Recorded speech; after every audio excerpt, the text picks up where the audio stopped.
ہمارے تعلقات تین طرح کے ہوتے ہیں: خود غرض تعلق، بے غرض تعلق اور بامقصد تعلق۔ ان تینوں طرح کے تعلقات کو الگ الگ سمجھتے ہیں، لیکن مزید بات کرنے سے پہلے چینل کو سبسکرائب اور اس ویڈیو کو لائک کر دیجئے۔ اس ویڈیو کا لائک ٹارگٹ ہے 10,000 لائکس۔ خود غرضانہ تعلق: ایسے تعلقات صرف ذاتی فائدے کے ارد گرد گھومتے ہیں۔ ان تعلقات کو مطلب پرستانہ تعلق بھی کہہ سکتے ہیں۔ ایسے تعلقات کام ہو جانے کے بعد ختم ہو جاتے ہیں، ان کی مدت بہت کم ہوتی ہے اور یہ تعلقات بہت کمزور درجے کے ہوتے ہیں۔ عموماً یہ تعلقات یک طرفہ یعنی صرف ایک ہی جانب سے ہوتے ہیں۔ بے غرضانہ تعلق: یہ وہ تعلقات ہیں جس میں صرف جذبات ہوتے ہیں۔ جہاں خود غرضانہ تعلقات میں صرف مطلب دیکھا جاتا ہے، وہیں بے غرضانہ تعلقات میں کوئی مطلب نہیں دیکھا جاتا۔ یہ تعلقات خود غرضانہ تعلقات کی طرح کمزور نہیں ہوتے، لیکن بہت زیادہ مضبوط بھی نہیں ہوتے، کیونکہ یہ تعلقات جذبات پر قائم ہوتے ہیں، اور جذبات کبھی بھی ایک جیسے نہیں رہتے، جذبات ہمیشہ بدلتے رہتے ہیں۔ بامقصد تعلق: بامقصد تعلقات اور خود غرضانہ تعلقات میں معمولی سا فرق ہے۔ خود غرضانہ تعلقات میں مطلب یک طرفہ ہوتا ہے اور بامقصد تعلقات میں مطلب مشترکہ ہوتا ہے۔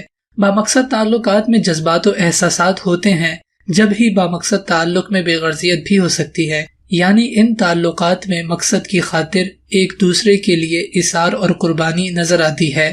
ایسے تعلقات میں مقصد جتنا بڑا اور اچھا ہوگا، تعلقات بھی اتنے مضبوط اور گہرے ہوں گے۔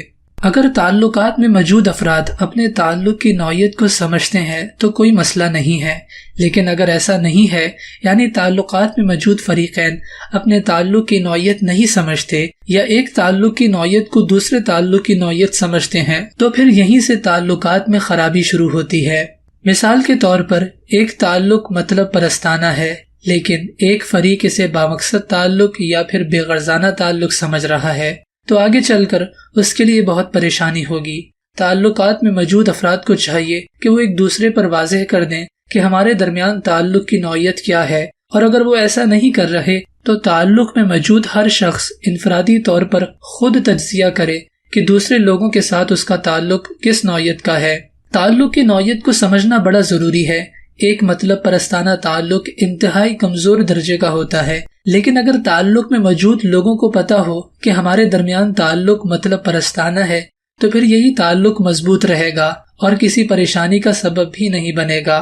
وہ خود غرضانہ یا مطلبی آدمی جو برملا کہتا ہے کہ ہاں میں مطلبی ہوں، وہ اتنا خطرناک نہیں ہے جتنا خطرناک وہ مطلبی یا خود غرض آدمی ہے جو یہ کہتا ہے کہ میں بے غرض ہوں۔ میری رائے کے مطابق ہمارے معاشرے میں زیادہ تر تعلقات خود غرضانہ یا مطلب پرستانہ ہوتے ہیں، اس لیے ہمیں ہر دوسرا شخص مطلبی لگتا ہے، اور ہو نہ ہو بہت سے لوگوں کو ہم بھی مطلبی لگتے ہوں۔ مطلب پرستانہ تعلقات کے بعد بے غرضانہ تعلقات ہمارے معاشرے میں عام ہیں، لیکن جیسے پہلے ذکر کیا کہ بے غرضانہ تعلقات جذبات میں مسلسل تبدیلی کے باعث زیادہ دیر تک نہیں چل سکتے، تو اسی لیے ایسے تعلقات بھی ہمارے مشاہدے میں نہیں آتے۔ بامقصد تعلقات ہمارے معاشرے میں بہت کم ہیں، اسی وجہ سے ہمارے معاشرے کا حسن برقرار نہیں ہے۔ میں امید کرتا ہوں کہ آپ کو یہ ویڈیو پسند آئی ہوگی۔ اگر آپ کو ویڈیو پسند آئی ہے تو اس ویڈیو کو لائک اور دوسروں کے ساتھ لازمی شیئر کیجیے گا۔ جزاک اللہ۔